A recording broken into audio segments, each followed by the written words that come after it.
7 ноября 2021 года я была со своими друзьями, было небольшое застолье, во время которого мы распивали спиртные напитки, и я под воздействием алкогольного опьянения совершила необдуманный поступок, взяв в руки священную книгу Коран и сняв видео на свою инстаграм-страничку.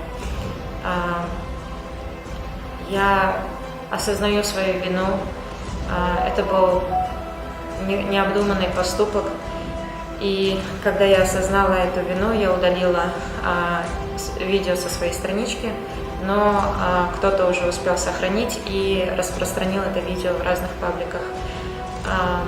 Я хочу принести свои извинения всей общественности, казахстанскому народу, в частности, верующим мусульманам.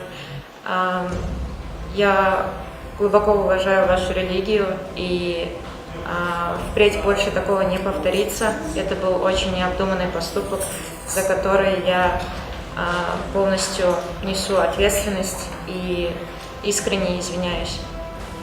Хочу обратиться к молодежи Казахстана,